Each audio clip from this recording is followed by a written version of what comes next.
We gave away our rights for the perception of safety during the pandemic. And now we're giving away monetary freedom for this idea of convenience. I mean, who can stop all this? A new Fed chair, maybe? I brought on Rebecca Walser to tell us her lineup of leaders who could shelve this idea in the face of a tremendous pressure from other countries and other groups like the World Economic Forum or anything else.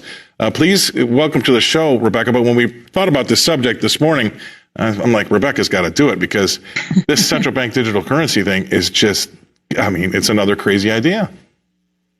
Yeah, it's the enforcement, actually, Scott, of all the things that we've been talking about this year with the World Economic Forum and the ESG. All of those things need an enforcement provision. And if people have their own means, their own currencies, that they can privately transact business, then there's not the control enforcement mechanism in place. So this is a two-phased system. The first phase is very scary as well, and that is the digital ID phase. So you have, all of these groups that are tying in the World Health Organization. The G20 just voted last month that they would, in fact, do a digital passport so that you could have health information, all of these things, all verifying the person's identity. So we will be their plan, which I'll give you my thoughts on it in a minute, but their plan is move everyone to digital ID. I just was reading research this morning about how you won't even be able to log into social media. This is happening right now in Australia as we speak, that you have to have a digital identity before you can even log into social media. And therefore the police and everything have access to your direct messages and all kinds of things. So the digital identity is first. And then once the digital identity is widely accepted, we move to digital currency. And it's exactly as you said, Scott. It is a voucher system. This is not currency. This is not cash. This is not in the sense of, it's money. It is a electronic voucher system completely under the control of the central bank. Wow. To me, it sounds so scary.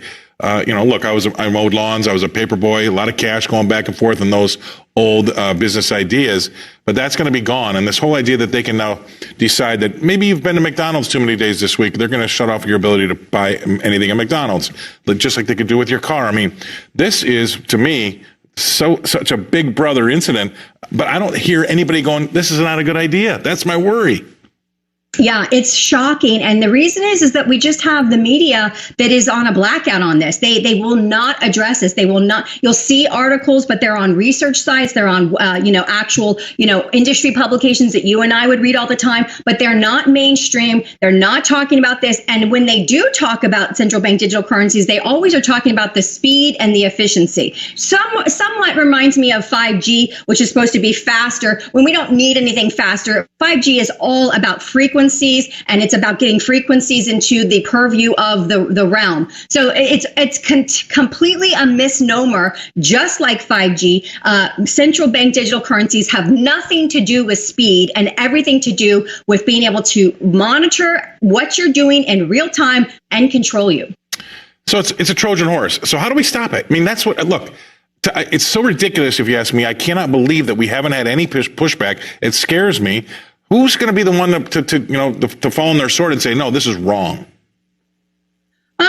Right now, I don't see anybody in Washington that is championing this cause. We do have a few people that are championing certain causes, ESG, we have the COVID-19, Ron Johnson having hearings in the Senate. We have these kinds of things happening, but I haven't seen anybody on an economically, if I was to name the chairman of the Fed, I would name Thomas Sowell, the right. author of Basic Economics. Right. I think that if we had some common sense, somebody like that who understands economics, true economics, not just Federal Reserve monetary policy, but we could really get back to sound economic policy. There's not a problem with the speed. Look, the BRICS nations have already moved to an alternative.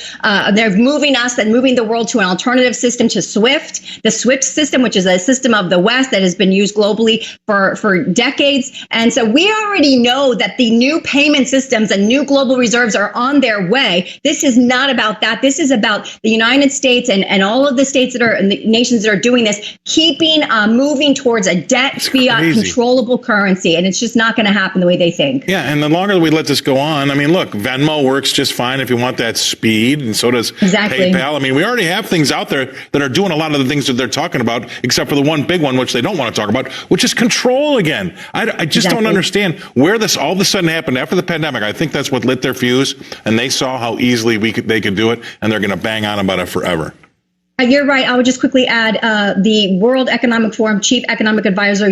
His name is Yuval Noah Harari, and he basically said as much as what you just said, that basically coronavirus was the point in human history where humans agreed to be surveilled. He is wrong. We do not agree to it. We will not lay down and give up our freedoms. Our freedoms are given from God, not from governments, and we will not allow them to take away. If you can control the money supply, you can control the people, and we will wake up and we will not let this happen. All right, I'm on your side. You and I will not be controlled, that's for sure. All right, appreciate you coming on and making that very clear. Rebecca Walser, she's in Tampa, Florida. A lot of the smart people live in Florida.